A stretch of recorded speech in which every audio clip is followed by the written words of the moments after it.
Se dice que la tierra es un campo de batalla entre el reino de la luz y las tinieblas.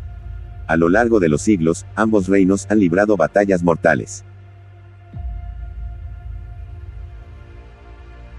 En la epístola a los Efesios, capítulo 6, el apóstol Pablo motiva a sus lectores a vestir la armadura de Dios.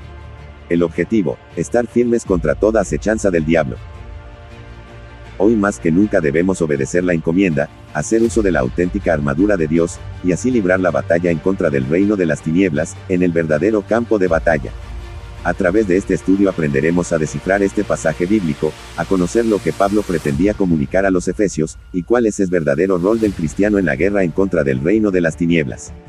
Aprenderemos a conocer cuál es la verdadera guerra espiritual, a identificar las malas interpretaciones y engaños de Satanás a la iglesia en torno a este pasaje, y aprenderemos a vestirnos de la auténtica armadura de Dios, para así permanecer firmes ante las amenazas del enemigo. La armadura de Dios.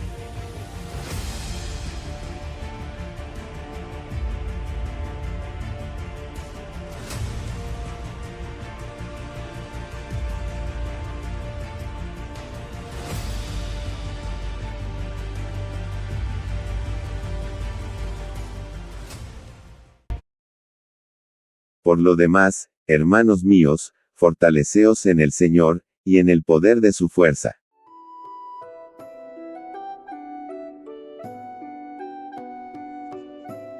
La vida actual es extremadamente rápida y ocupada. Las rutinas diarias son el constante desempeño de importantes roles que sostienen nuestra compleja sociedad. Las ocupaciones nos absorben de tal modo que vivimos atrapados en los afanes de este mundo.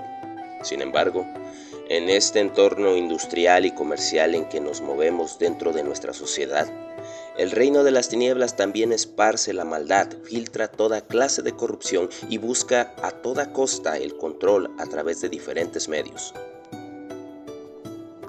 En el momento en que creímos en Jesucristo, fuimos hechos hijos de Dios, condecorados de gran privilegio, y al mismo tiempo nos enrolamos en el ejército de Dios para poner en fuga a las filas invasoras del reino de las tinieblas. Esto significa que tendremos que ir en muchas ocasiones de manera contraria a la corriente de este mundo. Sin embargo, esto requiere una fuerza más allá de nuestras propias fuerzas, fuerza que solo proviene de Dios. Éfeso era una ciudad importante, situada en medio de una concurrida vía comercial y militar, con un importante puerto marítimo. Los nativos eran devotos de la diosa Artemisa, eran de oficio plateros y artesanos, vivían de la devoción de la gente a su diosa, la cual era adorada en el templo, ubicado dentro de la ciudad. Por consiguiente, siendo una ciudad tan concurrida, era un hecho que estaría plagada de perversiones, corrientes contrarias a la vida que agrada a Dios. Los cristianos de Éfeso no podían pelear en sus propias fuerzas, por lo que Pablo los motiva a buscar la fortaleza en el Señor. Solo en Dios encontrarían el poder para permanecer firmes ante la maldad de la ciudad. De la misma manera, nosotros, los auténticos cristianos, encontramos en Dios el poder, donde nuestras fuerzas son renovadas, las heridas de nuestras batallas son sanadas y estamos listos para retomar la batalla con firmeza. Somos invencibles cuando vestimos de toda la armadura de Dios.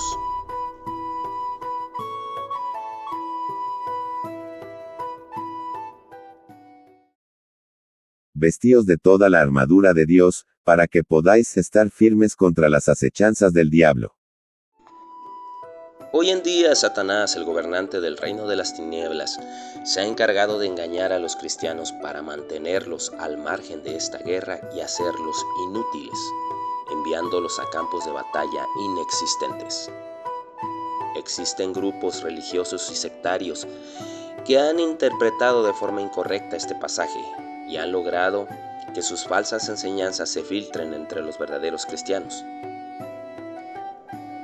Muchos piensan que en algún lugar de los cielos existe una bodega celestial, donde Dios tiene guardadas una infinidad de armaduras espirituales hechas de un material desconocido para el hombre, armaduras invisibles, las cuales viajan a través del espacio y se ensamblan en el cuerpo de los creyentes en el momento que éstos lo declaran, tal y como ocurre en las series japonesas. Tales creyentes se la pasan buscándole guerra al diablo de manera equivocada.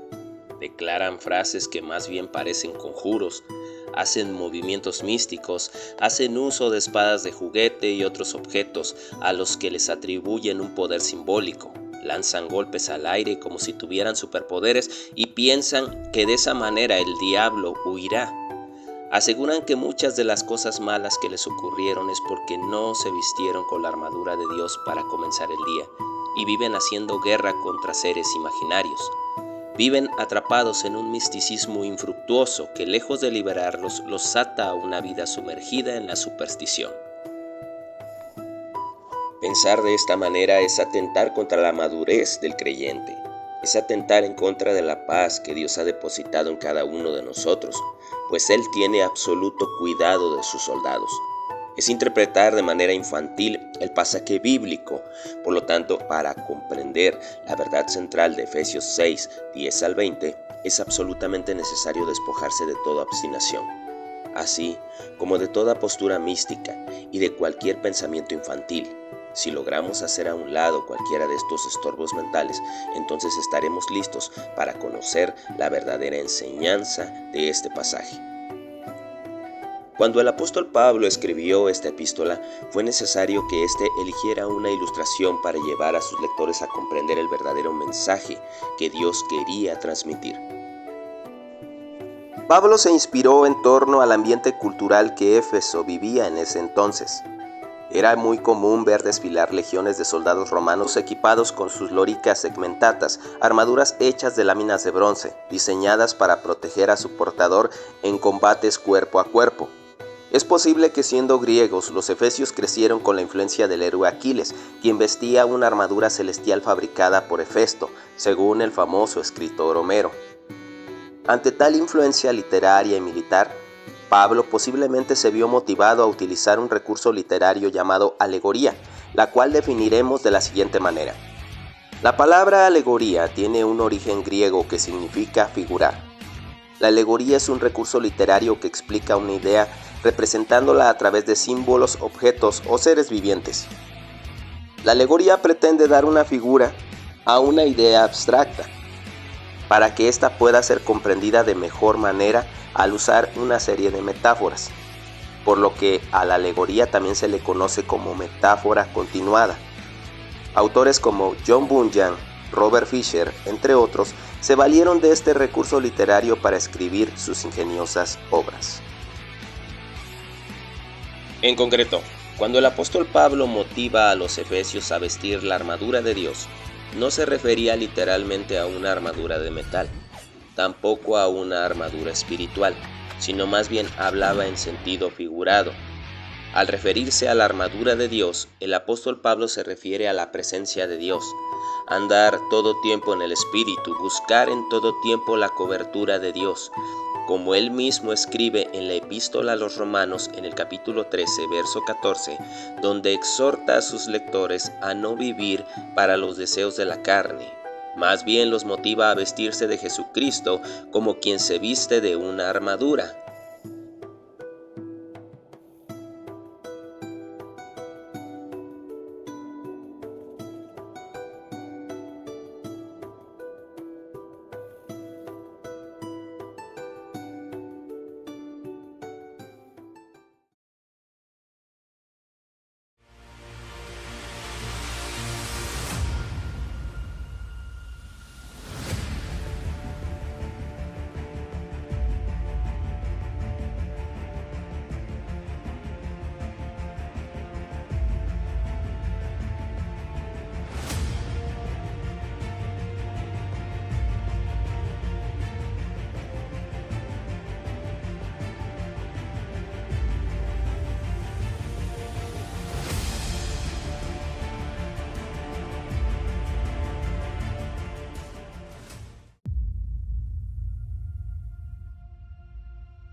En la epístola a los Efesios, capítulo 6, el apóstol Pablo motiva a sus lectores a vestir la armadura de Dios.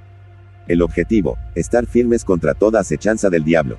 Hoy más que nunca debemos obedecer la encomienda, hacer uso de la auténtica armadura de Dios, y así librar la batalla en contra del reino de las tinieblas, en el verdadero campo de batalla. La armadura de Dios.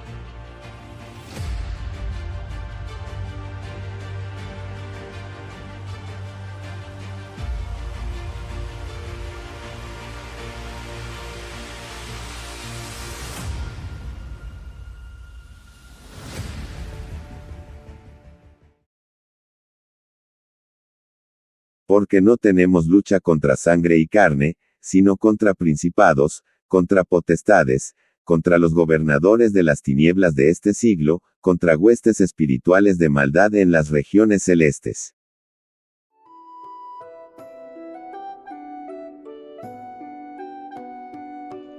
Éfeso estaba situada en la costa oriental del mar Egeo. Se cree que tenía una población de 500,000 de habitantes. Su puerto marítimo recibía las embarcaciones más impresionantes de aquella época.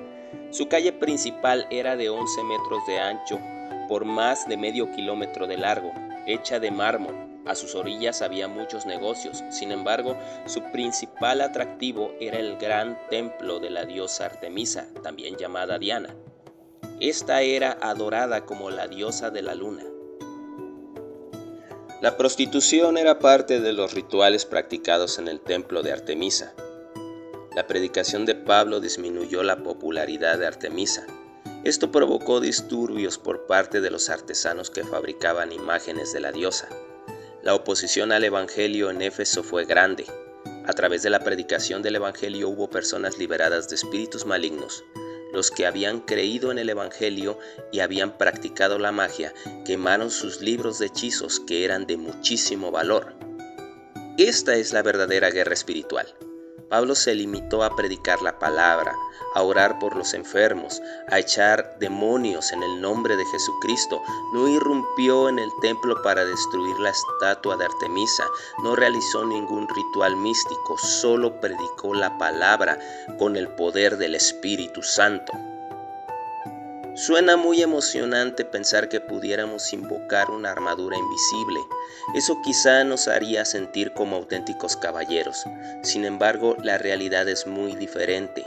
No hay una armadura espiritual que corre a nosotros para protegernos en el momento que Satanás se nos enfrenta. Sin embargo, tendremos todo el poder a nuestro alcance cuando haya venido sobre nosotros el Espíritu Santo, de acuerdo con Hechos 1:8. De manera que podemos sentirnos caballeros al servicio de Dios.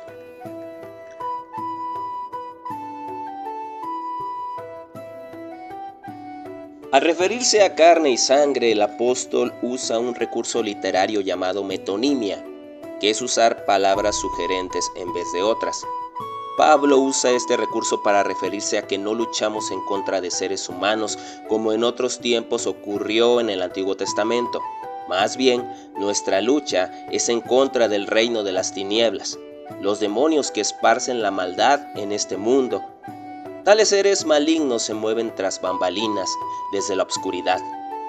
Los demonios controlan como títeres a los funcionarios públicos, reyes y todos aquellos que están en eminencia, aquellos que han aceptado expandir el imperio de maldad a través de muchos medios. El imperio de Satanás tiene una bien organizada estructura, la cual se divide de la siguiente manera. Principados. Son demonios principales de Satanás, que de acuerdo con Daniel 10:13, poseen territorios y provincias a su cargo. Potestades. Se refiere al terreno político donde los espíritus malignos intentan ejercer su influencia. Gobernadores de tinieblas. Una división demoníaca se mueve fuertemente en los medios de difusión. Utilizan la música, la literatura, el cine y toda clase de expresión artística para propagar las tinieblas y obtener el control de las masas. Las tinieblas también se ven manifestadas en la difusión de ideologías progresistas, en el tráfico de drogas, en la pornografía, en el tráfico humano y en todo desorden de nuestra sociedad. Huestes espirituales de maldad. Existen espíritus malignos que a través de la hechicería y los movimientos que promueven energías, tales seres procuran poseer a las personas y mantenerlos controlados. Ni Satanás ni sus demonios pueden interactuar con nuestros pensamientos. Por lo tanto, no podemos culpar a los demonios por lo que produce nuestra mente. Esto es nuestra propia concupiscencia. Somos responsables del control de nuestros pensamientos. Sin embargo, si lo permitimos, los demonios pueden manipular nuestros sentimientos y emociones a través de lo que vemos y escuchamos, de manera que podamos producir malos pensamientos, los cuales nos llevarán a rebelarnos contra Dios. Las herejías procurarán engañarte para que vayas a los límites de aquello que está prohibido. Por eso es que Pablo, en la primera epístola a Timoteo, capítulo 4, verso 1, llama a las herejías doctrinas de demonios provenientes de espíritus engañadores.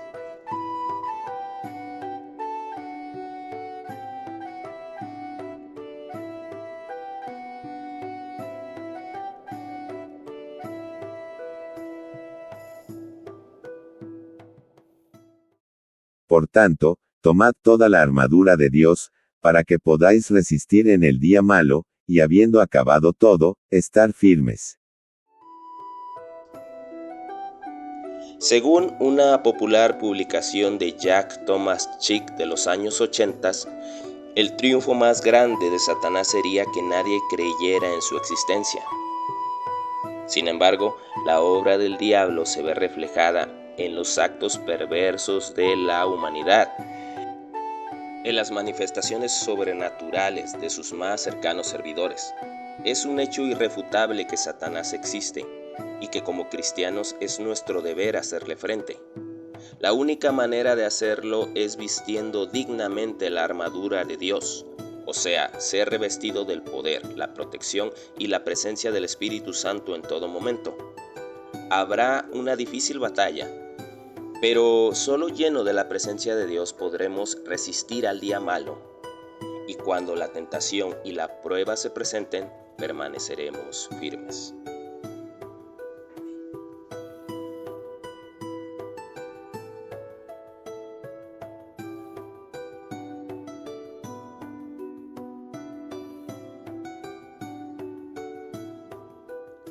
Hoy en día se enseña que la guerra espiritual consiste en ir a lugares lejanos, ingresar a templos paganos, a casas embrujadas, a zonas peligrosas, a lugares históricos, reprender a los demonios que habitan ahí, reprenderlos hasta el cansancio, abusar del uso del aceite, utilizar las Biblias como amuletos, de la misma manera utilizar otros símbolos cristianos, crear coreografías de guerra con espadas de juguete y atar a Satanás declarando lazos sobre éste. Sin embargo, la manera bíblica de enfrentar a Satanás es resistiéndolo, tal como Jesús lo resistió en el desierto, haciendo uso de la sana doctrina, poniéndolo en fuga, rechazando absolutamente todas sus propuestas, tal como Santiago lo escribe en su epístola, en el capítulo 4, verso 7. Esa es la manera de resistir el día malo, permaneciendo firmes hasta el final de la batalla, revestidos con el poder del Espíritu Santo.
En la epístola a los Efesios, capítulo 6, el apóstol Pablo motiva a sus lectores a vestir la armadura de Dios. El objetivo, estar firmes contra toda acechanza del diablo. La armadura de Dios.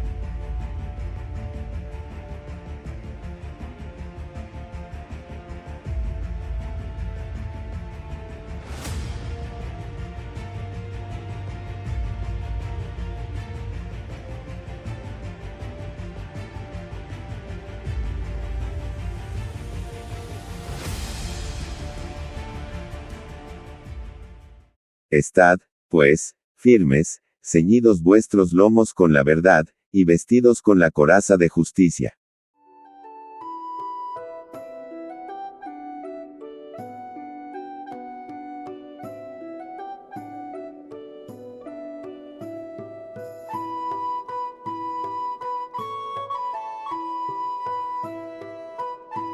Para vestirnos de toda la armadura de Dios es necesario conocer sus segmentos. A través de este estudio aprenderemos a identificar los segmentos de la armadura y a echar mano de estos. El cinturón de la verdad. Cuando el apóstol habla de ceñirnos con la verdad, se refiere a estar bien equipados, ceñido en la sana doctrina. El texto griego bizantino nos dice: perizosamenoi ten osfun humon en aletheia, que significa habiéndose puesto el cinturón alrededor de ustedes en verdad. El cinturón de la verdad no es otro que la sana doctrina. Hoy en día estamos en una constante defensa del verdadero evangelio, como nunca antes había ocurrido en la historia. Infinidad de falsos profetas, falsos cristos y falsos maestros se han infiltrado. Buscan estafar, enriquecerse, controlar, inutilizar, predican la vanidad, predican la mentira, incitan a la rebeldía, malinterpretan los versículos de la Escritura a su conveniencia, dejando de lado los contextos, el mensaje completo de la Biblia, el significado original de las palabras, las circunstancias históricas del por qué fue escrito el pasaje. Así, un sinnúmero de herejías han llegado a oídos de los creyentes, cuyo objetivo, dejar a los creyentes a merced de Satanás y de sus mentiras.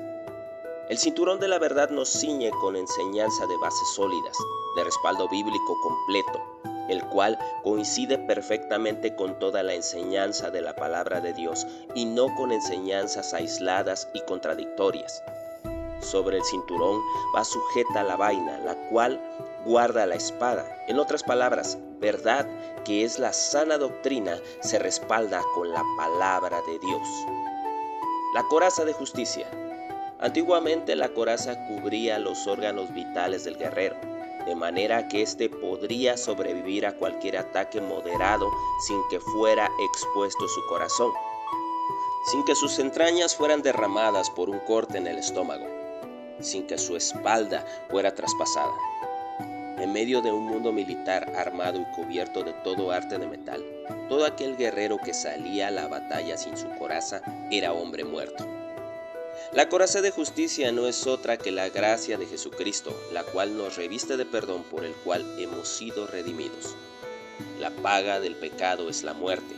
Siendo nosotros pecadores, es imposible que el pecado no nos hiera. Mas el hombre que viste la justicia de Dios como coraza, el pecado no puede derrotarlo. Avanza progresivamente en pos de la perfección. Las corazas identificaban a un ejército. De la misma manera, la justicia de Dios nos identifica como parte del ejército de Dios. Por la gracia, la cual nos reviste, ya que fuimos comprados con la sangre de Jesucristo derramada en la cruz. Vestir la coraza de justicia significa haber recibido el perdón que nos reviste de la justicia de Dios, la cual recibimos al creer en Jesucristo. Satanás día y noche nos acusa delante de Dios, exigiendo nuestras vidas por ser pecadores. Cuando somos revestidos con la justicia de Dios, Satanás queda enmudecido. No hay nada de lo que él pueda acusarnos. El pecado ha sido perdonado. No hay argumento ni juicio en nuestra contra. En la primera epístola a los Tesalonicenses, capítulo 5, verso 8, Pablo vuelve a hacer uso de esta metáfora, mencionando dos elementos que nos cubren como una coraza protege a un guerrero. Estos elementos son la fe en Jesucristo, la cual nos ha llevado a ser revestidos de su justicia, y el amor de Dios para con nosotros, por el cual Él murió para redimirnos. Y calzados los pies con el apresto del Evangelio de la paz. El Evangelio de la paz. El ejército de Dios avanza en busca de conquistas.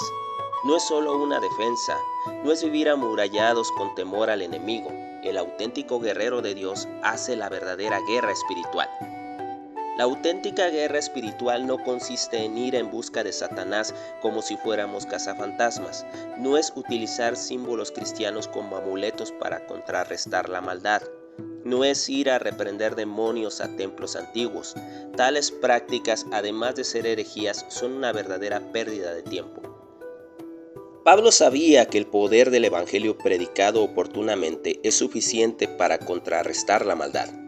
Pablo fue un conquistador que caminó muchísimas distancias calzado con el verdadero Evangelio. Las sandalias de un legionario eran llamadas cáligas y estaban diseñadas con tachones en las suelas para poder andar por terrenos resbaladizos, con firmeza en terrenos difíciles. De la misma manera, un guerrero de Dios se adapta a su entorno y aguarda en todo tiempo la oportunidad para predicar el Evangelio. Un cristiano calzado con el Evangelio tiene siempre en su mente la predicación oportuna, ya sea masiva o individualmente. No está condicionado a los grandes púlpitos ni a los grandes eventos para predicar a Jesucristo. Es prudente. Sus sandalias le permiten frenar en momentos peligrosos e inadecuados. Sabe cuál es el momento oportuno para lanzar el ataque. Predica en las calles, en su trabajo, en las redes sociales, en todo lugar. Descubre la brecha y penetra en pos de la conquista. De lo contrario, es un cristiano pasivo. No está interesado en ganar almas. Va descalzo a todo sitio y por lo tanto no hay alcance en él. Sus pies resbalan en todo lugar, retrocede y huye ante cualquier batalla. Sobre todo, tomad el escudo de la fe, con que podáis apagar todos los dardos de fuego del maligno. El escudo de la fe. Para entender este versículo debemos remontarnos al contexto. Los dardos de fuego eran flechas incendiarias, disparadas por arqueros a distancia. Los guerreros se hincaban en una posición estratégica y levantaban con firmeza su escudo. De esta manera evadían toda flecha que pudiera incrustarse en sus cuerpos. Pablo hace referencia a todo aquello que pretende atacar a la iglesia, lanzar sobre esta formas para provocarle daño. La fe es fundamental en la vida del creyente. No nos referimos a la fe inicial por la cual creímos y fuimos salvos, sino la fe que es probada y de acuerdo con la epístola de Santiago, capítulo 1, verso 3, produce el fruto de la paciencia. David en el Salmo 3 hace uso de esta metáfora, compara a Dios con un escudo alrededor de sí mismo, con el cual se mira protegido de sus muchos adversarios. El auténtico cristiano se aferra a Dios a través de la fe, como el guerrero se aferra a la vida a través de su escudo.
La armadura de Dios.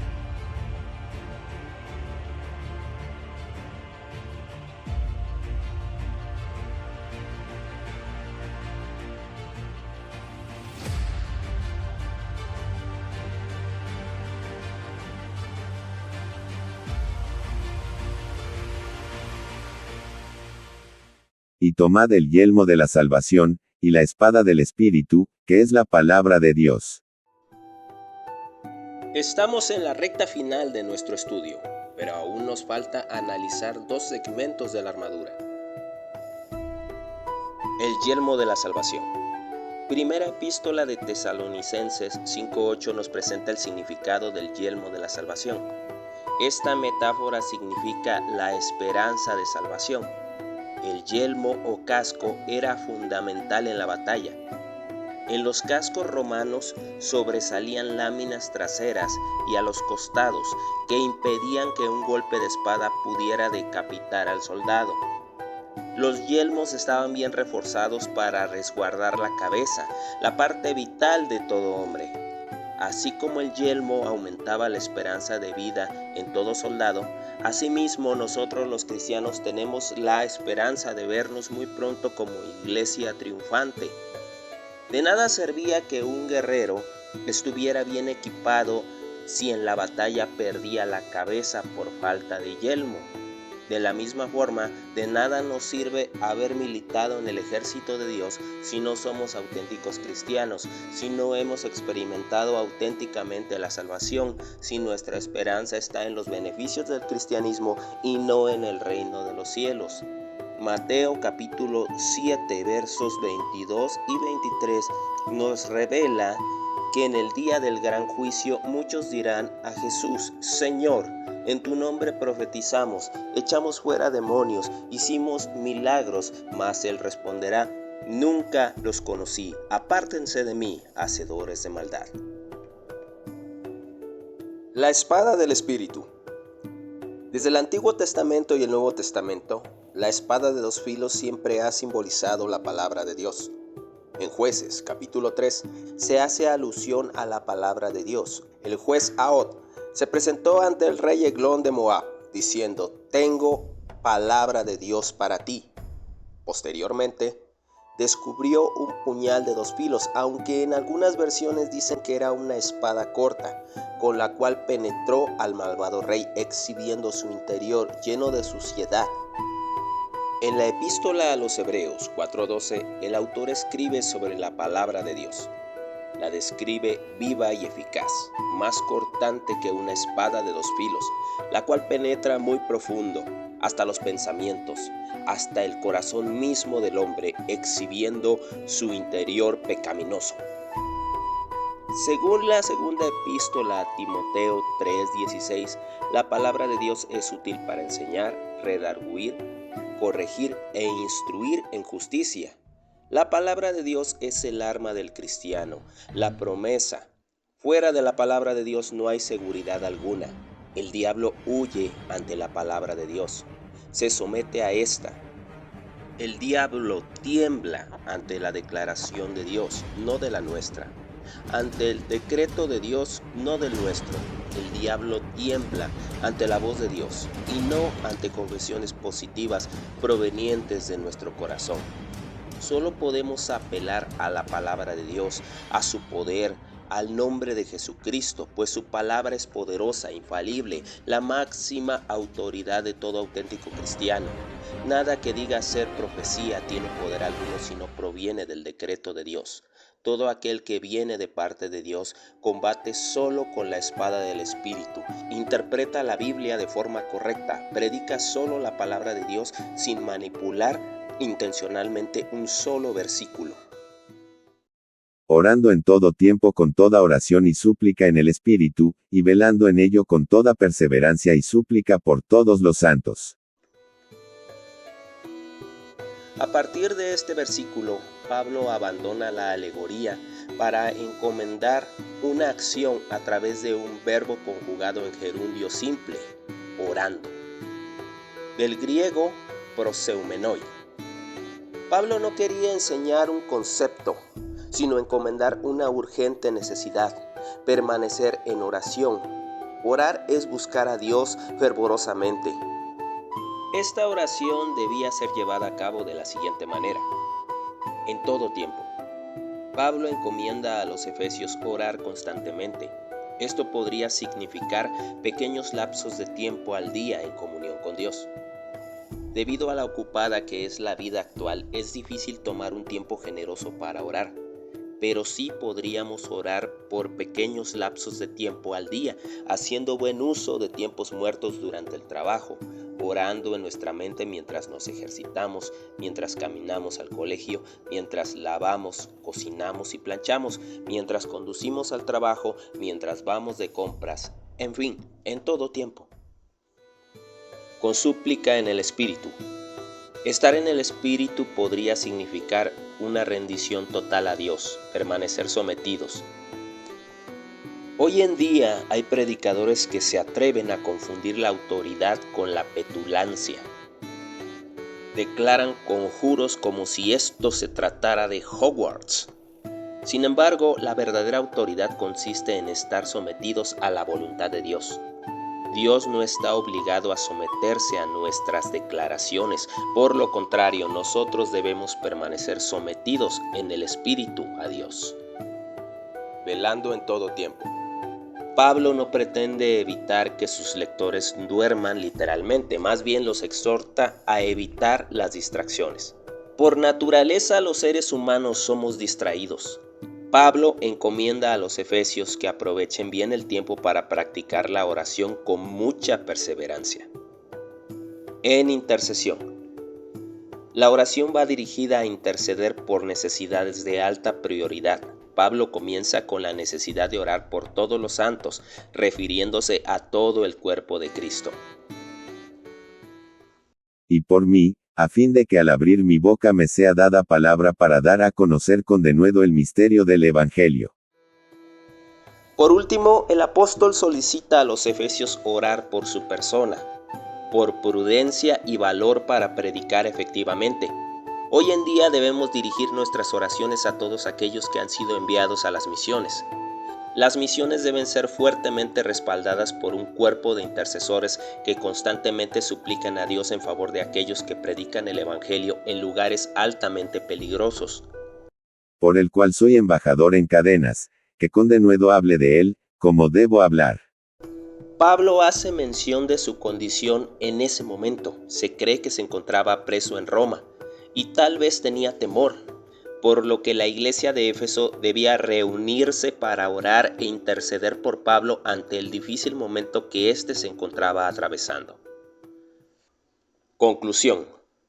Solo revestidos y sometidos en espíritu es como podemos vencer a las tinieblas. Vestimos la armadura de Dios cuando andamos en el espíritu.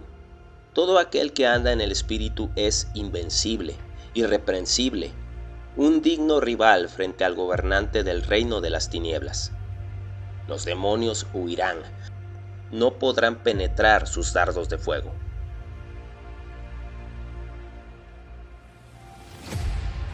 Tristemente, la hechicería ya ha logrado penetrar en las iglesias. Las ideologías progresistas ya han logrado someter a movimientos cristianos.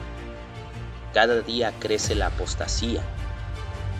Y muchos pretenden despojarnos de la palabra de Dios. Satanás y sus ejércitos se acercan peligrosamente.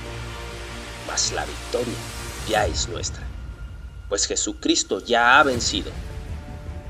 Resistamos un poco más, con rodillas al suelo, con coraza y escudos levantados, con espada en nuestras manos y salvación como yelmo, bien ceñidos y calzados. Resistamos aún si la batalla se prolonga. Él viene pronto. El Rey está a la puerta.